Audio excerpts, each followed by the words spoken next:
ما شاء الله لا حول ولا قوة إلا بالله العلي العظيم. حسبنا الله ونعم الوكيل، نعم المولى ونعم النصير. الحمد لله رب العالمين، الصلاة والسلام على أشرف الأنبياء والمرسلين، سيدنا ونبينا وحبيب قلوبنا وطبيب نفوسنا وشفيع ذنوبنا ومولانا أبي القاسم محمد.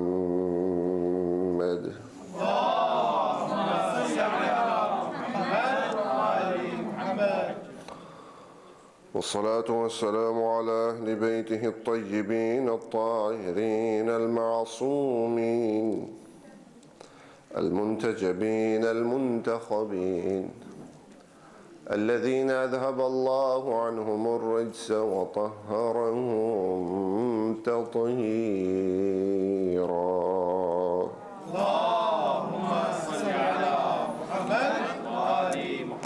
ورحمة الله على أحبابهم وأصحابهم وشيعتهم ومواليهم أجمعين، واللعنة الدائمة على أعدائهم أجمعين من يوم عداوتهم وظلمهم إلى قيام يوم الدين وبعد يوم الدين. صلوا على محمد وآل محمد.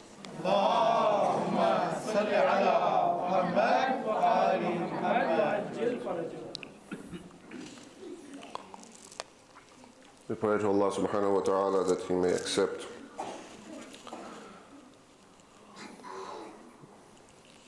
the ibadat of all the mu'mineen who have arranged these programs following to Arbaeen.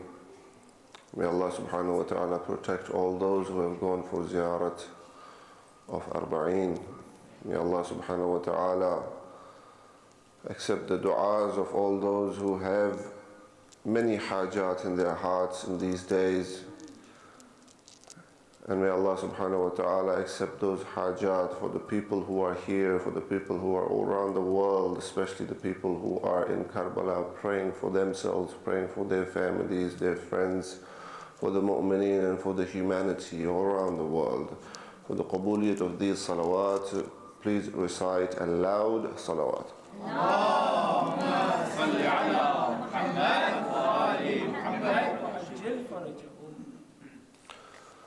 A person comes to Imam Hussein alayhi salatu wassalam, he's sitting there. Imam asks him, I have a question for you. I'll ask you three things. If you answer those three things in a correct manner, I have these 3 bags of coins with me. I will give you these 3 bags. If 2 out of 3 questions are correct, you'll get 2 bags. If 1 question is correct, you will get 1 bag. And if all the questions are wrong, the answers are wrong, you will not get any reward. The person replied, and from his reply it seems that he was a very knowledgeable person as well, and he knew what to say. And he says that if I know the answer, I will present it to you. And if I don't know the answer, I will ask you, and you will tell me. Sallu ala Muhammad wa ali Muhammad. Allahumma salli ala Muhammad wa ali Muhammad. Imam al-Hussein alayhi salatu wassalam asks him, what is the best thing for a person in this world? What is the best thing for a person in this world? He replies, al-ilm معه العمل. The best thing for a person is knowledge, not just knowledge, accompanied with appropriate action. Al-ilm ma'ahu al-amal. Knowledge with action. Imam Hussein asks, what if he cannot get that? What is the second best thing for him? And the person immediately replies, Al-mal ma'ahu al-sakha. Wealth, and along with the wealth, generosity. Along with wealth, generosity. And Imam says, what if he cannot get wealth? He has no way of getting ilm, no way of getting wealth. What's best for him now? What's the third best thing, or the next best thing? And this person replies,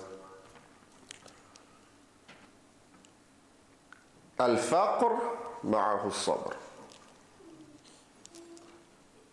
Then the best thing for a person after that is poverty with patience, with sabr.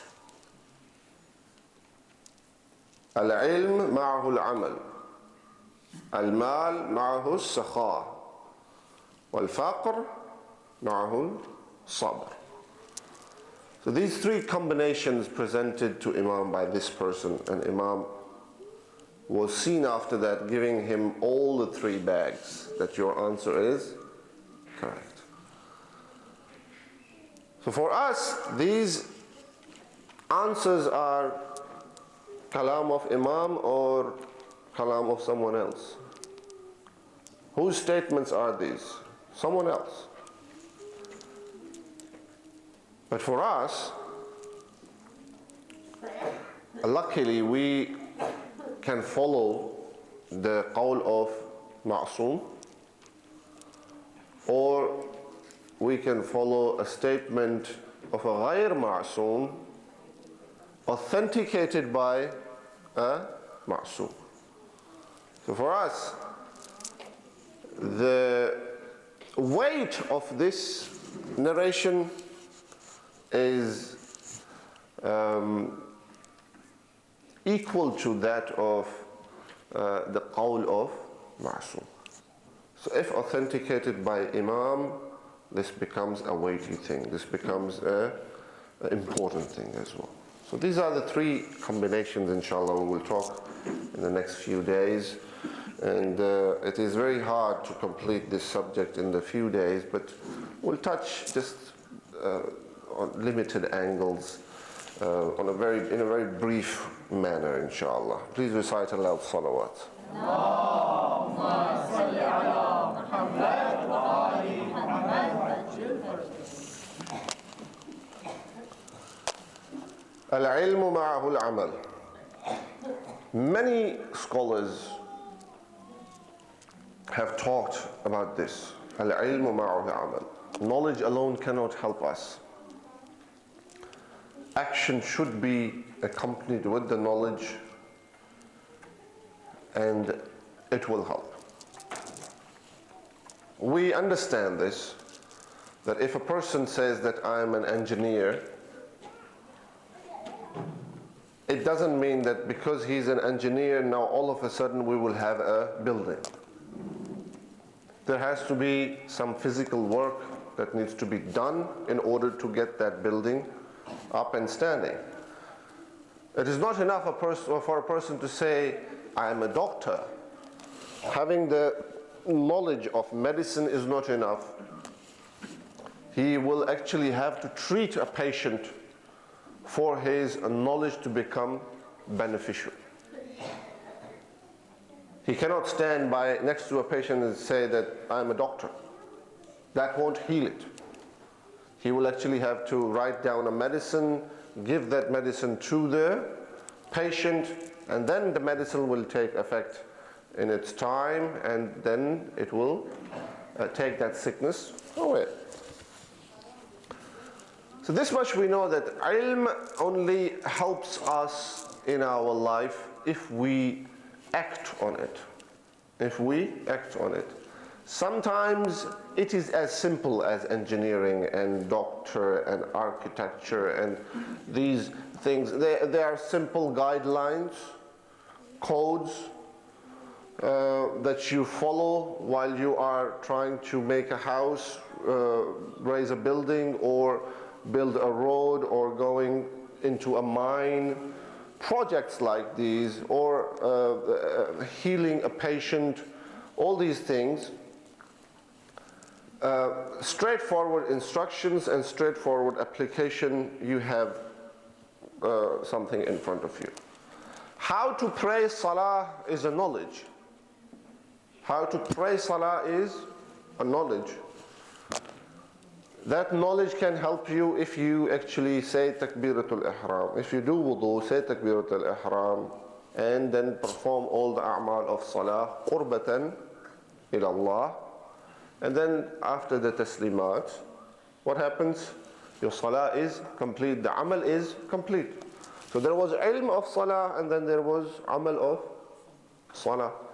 So amal was acquired with the ilm.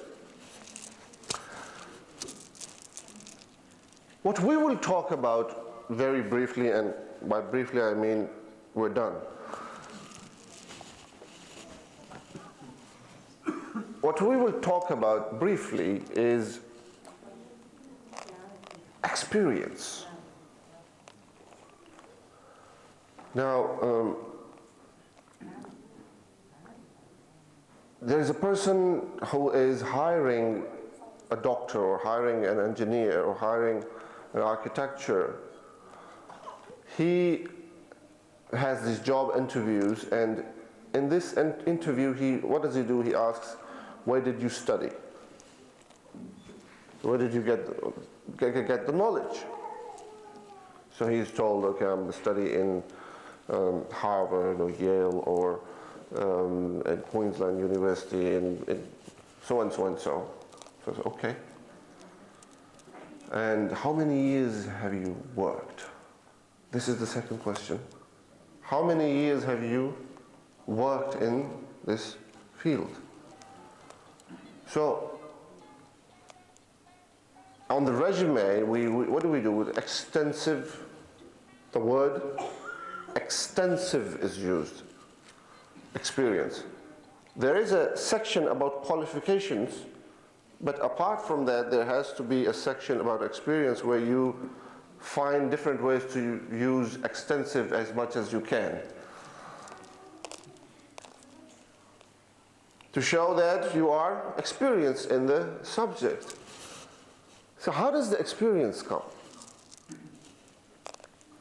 You work on a project, you make mistakes, review, learn from mistakes. The next project, you don't make the same mistakes again, you make the new ones.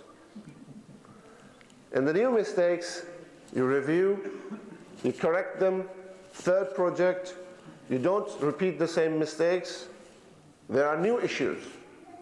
So and so and so. 4 or 5 years pass by and you are now experienced. Understood? So, if I asked you, do you know how to perform salah? What would be the answer? If the answer is yes, then recite aloud salawat.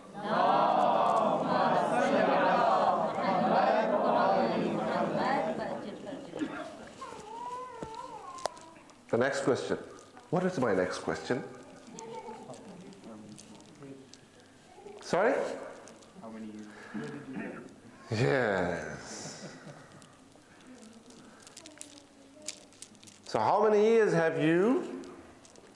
You have the knowledge, you have the qualification? Yes, you have the qualification. How many years have you been praying? For how many years? Say 10 years, 5 years, 10 years, 15 years, 20 years, 25 years, 30 years, 35 years, 40 years. My father is 72 years old. So 55 years for him, 57 years for him. So if you ask us How many years have we been doing this? Lots of years. Now, would you call this experience or not?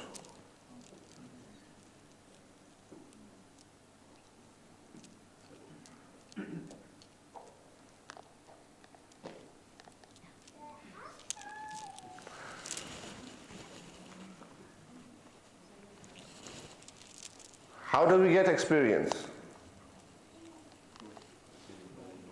Perform, review, correct mistakes. The next one, what happens? Next project, perform, review again, correct mistakes, next project. Simple definition of experience. That's what we call experience. If you are making same mistakes again, what does the boss say? The foreman will come to you and what will he say? Mate, what's wrong with you? You did the same thing the last time you were here. What's up? You okay? You need to go home, get some rest, come back again? So if we make the same mistake, that is not acceptable in this society or anywhere around the world. Either they think that you do not know what you are doing, or they think that you have forgotten what you have learned, or they think you don't care. This is the point. Or they think you don't care. They can live with if you don't know, they will teach you. They can live with if you have forgotten, they will remind you. But if they find out that you don't care, what will happen? If your boss finds out that you don't care, that's why you made that mistake, what happens? It's a good thing that he cannot open up your heart and look into it, that you don't care. That's why you are still here, and you and me, both, all of us, we are here and fine. But there is someone who can look into our hearts. Is there not? There is. So, do we care? I wake up for Fajr, I perform Fajr Salah. Do I care? During Salah, I care enough to wake up. There is no one around to show off to. It's just me, darkness, sleepiness. You know, I'm feeling groggy. To wake up, pray Fajr. So, I care enough to wake up. Okay, good. Do you plan to do wudu or without wudu? I care enough to do wudu. Okay. In winter, do you do wudu with the cold water, hot water? What do you do? Some care enough to do wudu even with the cold water. It's mustahab.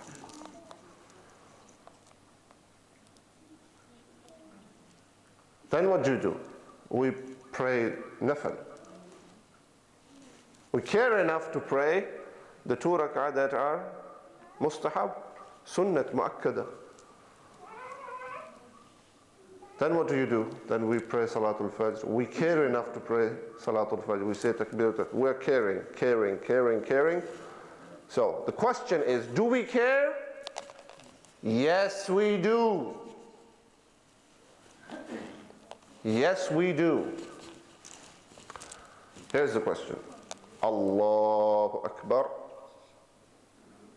Bismillahir Rahmanir Rahim. Alhamdulillahi Rabbil Alameen. The first sentence does not finish and the thoughts attack you.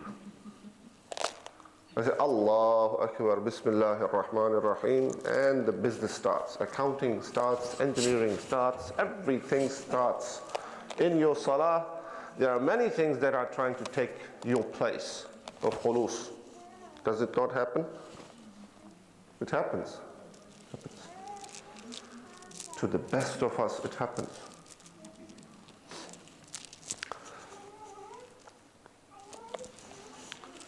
So we care, but in salah, the khulus, when it comes to khulus, it becomes a challenge for us. If I ask you, do you care? You will still say, yes, I care. You will still say, yes, I care. You have great amount of respect for salah in your heart. Yes, you care. But then what's happening? I don't know what to do. I don't know. I keep having these thoughts. I don't know. Right? Okay, let's mark this down as an issue. Right? You're having trouble. Okay, let's mark this down as an issue.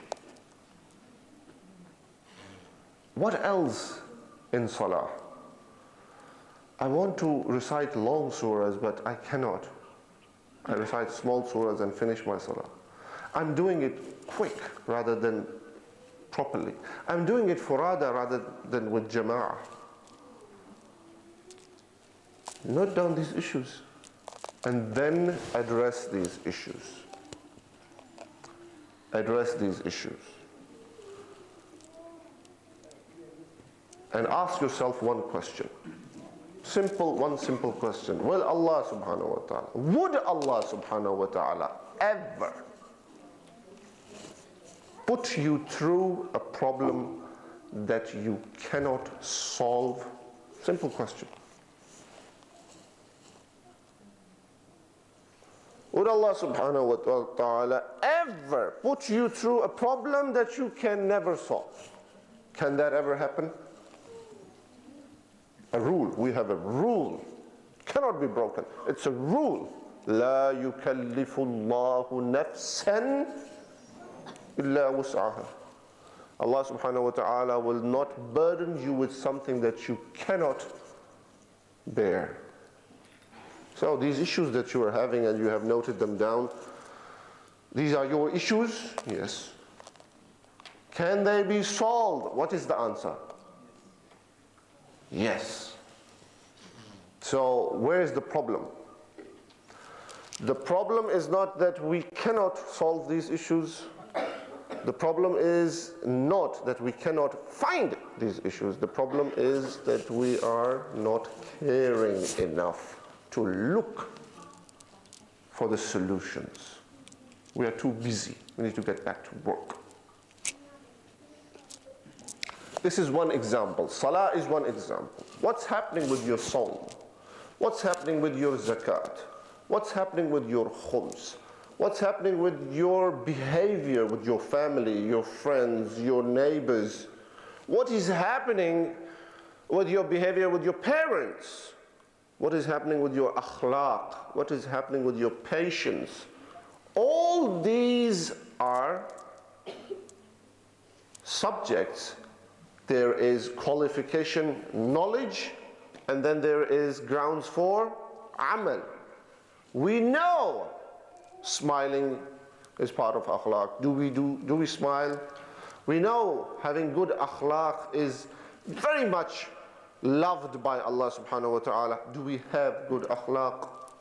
All these good qualities that a person should have, we only have the knowledge of it. Do we actually have those qualities? If we don't, what is the reason? Issue, note down, find a solution, care enough to find a solution, one step at a time, khutwa, khutwa. You are experienced, then you have your kids. And the kid asks you, in my third rak'ah, while I was reciting Tasbihat Arbaeen, this thought came to my mind. Wouldn't it be great if the father says, yes, I know why that happened. You were thinking like this, then you started thinking that, then this happened. You remember 3 days ago when you were over there, that thought and this, you will connect every dot and bring it back and present it to him. This is why that happened. You need to stop doing that particular activity so you can focus more on your salah. Wouldn't it be great for a father to have so much experience? Wouldn't it be great for a mother to have so much experience that when your kid asks you what is the reason, you immediately give an answer that can solve the issue right away. Recite aloud salawat.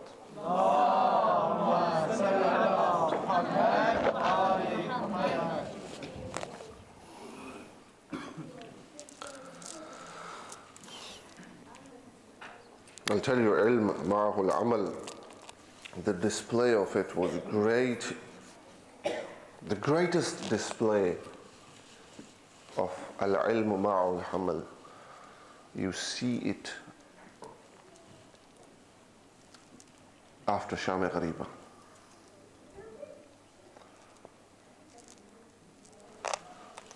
The Khayyam are burnt. The ridas have been taken.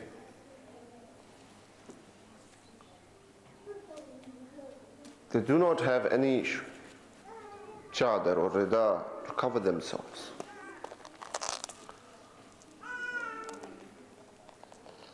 The tent is burning,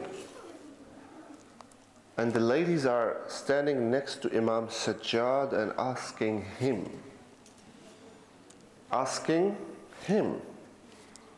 should we leave the tent? Should we leave the burning tent? Should we stay here and get burned alive? This is Bibi Zainab salamullahi alayha. She asks this from Imam Sajjad.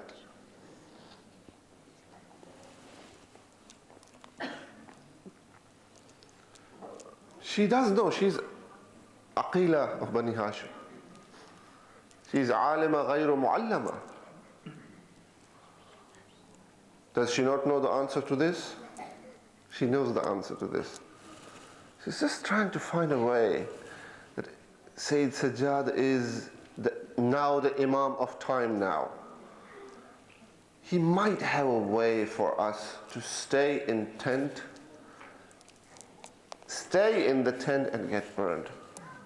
Maybe he can find us a way so we don't have to go out without our ridas. Stay in here and get burned alive. Allahu Akbar. The love she had for rida, the love she had for covering herself, the love she had for hijab, the love she had to protect her honor. Allahu Akbar. The narrations say that it was chaos everywhere. The kids are running around screaming, being abused by these ashqiya. The ladies being followed by these ashqiya. The atrocities that happened that night, that evening. One cannot imagine what went through the hearts of these daughters of Rasulullah sallallahu alayhi wa sallam. One cannot imagine. And yet we see after Sham Ghariba, Sayyidah Zainab salamullahi alayha, she managed to get through the period of the tents burning. She managed to save Imam Sajjad. She managed to collect all the ladies together. She managed to collect all the children together. She managed to save all of them. And now she is standing there. Did she pray Salatul Maghrib? Yes, she prayed Salatul Maghrib. There was soil on her head, facing Qibla, saying, Allahu Akbar, oh Lord, you are the greatest.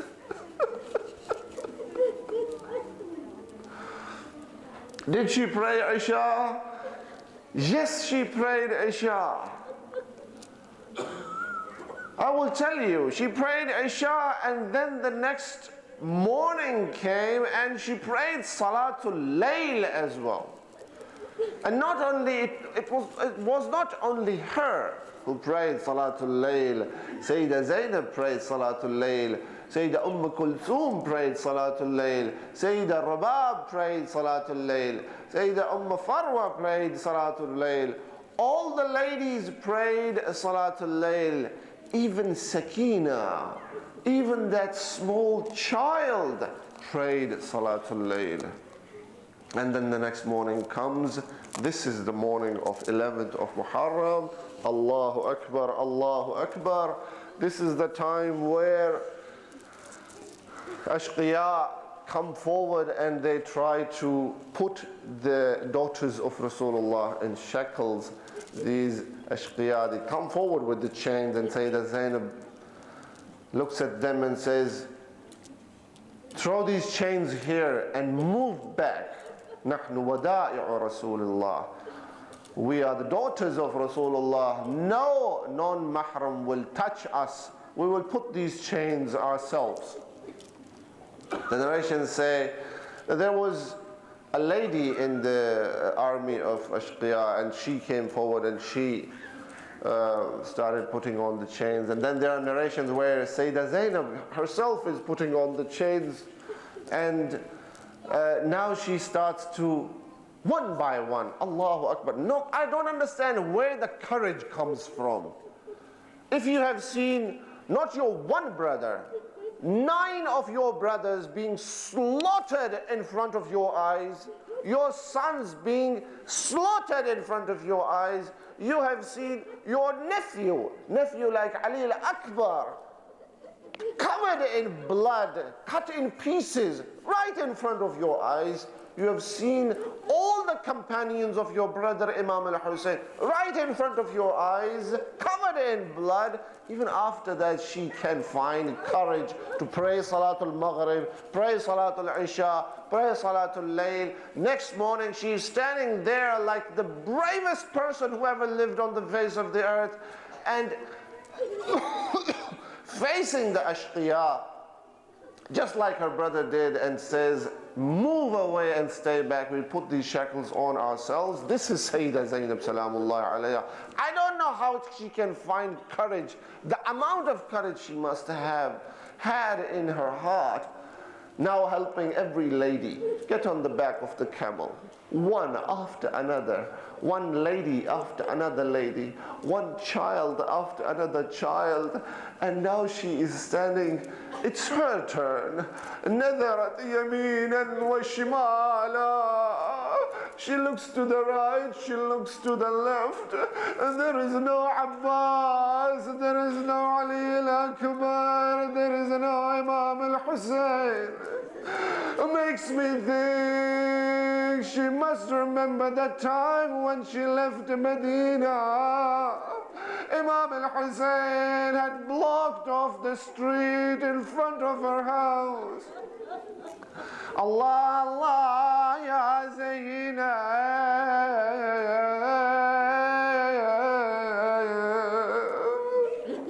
The narrations say, a person says, from far away I was looking, I was watching. One baby would come and enter the mahmal, and then another baby would come, then another lady would come at the end. At the end he says, a lady came out of the house, and Imam al-Hussein immediately rushed towards the door. Abu al-Fadl al-Abbas rushed towards the door. Ali al-Akbar rushes towards the door. Qasim ibn al-Hassan rushes towards the door. Brings the baby to the mahmal. He says, I asked the person standing next to me, who is this lady? And the person replies, this is the eldest daughter of Ali ibn Abi Talib, Zainab bint Ali. He says, I saw Ali al-Akbar was holding the curtain of Muhammad. Abu al-Fadl al-Abbas was bowing down and presented his knee for Sayyida Zainab to climb up. Qasim was holding the shoes of Sayyida Zainab, accompanied by all these brothers. She gets into the Muhammad. Sallallahu alayka ya Zainab. لو الكربلاء لذرت يمينا وشمالا. She looks at the right, she looks at the left. She cannot find her brothers. She cannot find Qasim or Ali Akbar. She cannot find her sons. Allahu Akbar. I don't understand how she got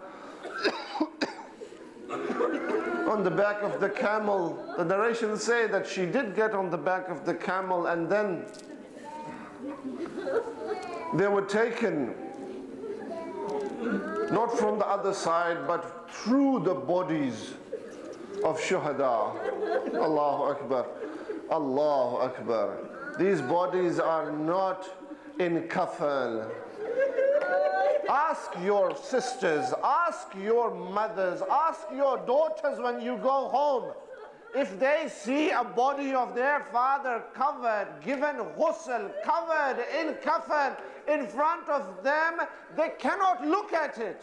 If they see a body of their brother, their sons covered in kafan, properly decorated body in front of them, they cannot look at it. How did this happen that Sayyida Zainab, when she was brought through the bodies of shuhada, and there lay one body with no hair, and the moment Sayyida Zainab looks at the body, her hands are tied behind her back. She comes down from the camel. How does a person come down from the camel? If her hand is tied behind her back. I say, oh Abu al-Fadl al-Abbas, I know you had no arms and you had to come down from the horse without arms. Look here at your sister. Her hands are tied behind her back, and she comes down from a camel that is standing. She doesn't care. She comes down.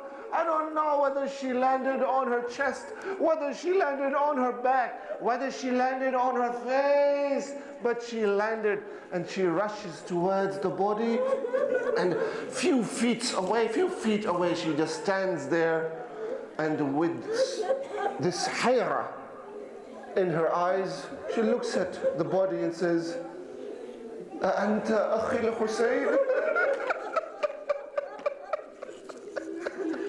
Are you my brother Hussein?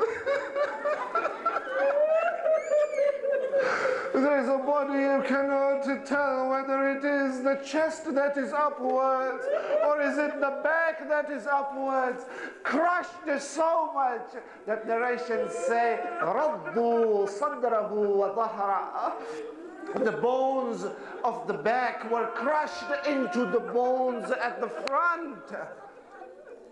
There was no head. The veins were laying on the shoulders of Abu Abdullah al-Hussein. She turns towards Medina and she says, "Salla alayhi,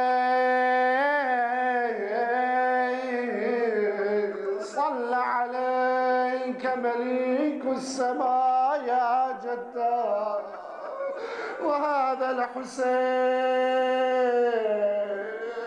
مرمل بالدماء مقطع الأعضاء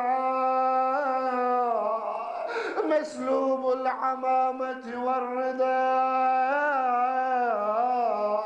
وبناتك الزبايا."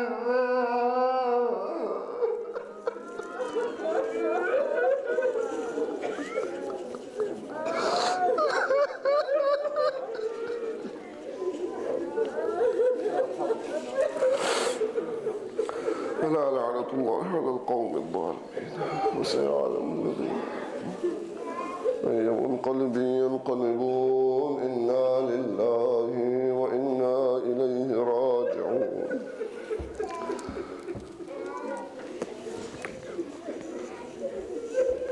With the tears that you have in your eyes, there is a brother, an Iraqi brother. He has cancer, and day by day it's getting worse, and he needs your prayers. These tears that you have in your eyes, they have miraculous effect. Don't forget that. A person who cries for Abu Abdullah, the farsh, the ground that he sits on becomes the ground of Karbala, and the roof under he sits becomes the dome of Imam al-Hussein. Whatever you pray here will be accepted. Please pray for this person who is very much in need of our prayer, and all those around the world, all the mu'mineen and mu'minat who are in trouble and need our du'as, pray for them. Please recite Amma Yujib. Bismillahir Rahmanir Rahim. Amma yujibul mudtarra idha da'a wa yakshifu as-su'. Amma yujibul mudtarra idha da'a wa yakshifu as-su'. Amma yujibul mudtarra idha da'a ويكشف السوء. أما يجيب المضطر إذا دعاه ويكشف السوء. أما يجيب المضطر إذا دعاه ويكشف السوء. اللهم بحق الزهراء وأبيها وبعلها وبنيها والسر المستودع فيها نسألك وندعوك باسمك العظيم الأعظم الأعز الأجل الأكرم بدم الحسين يا الله يا الله يا الله يا الله يا الله يا الله يا الله يا الله يا الله يا رحمن يا رحيم يا مقلب القلوب ثبت قلوبنا على دينك. اللهم اشف كل مريض، اللهم اشف كل مريض، اللهم اشف كل مريض بحق الحسين المظلوم الشهيد. صلوا على محمد وآله.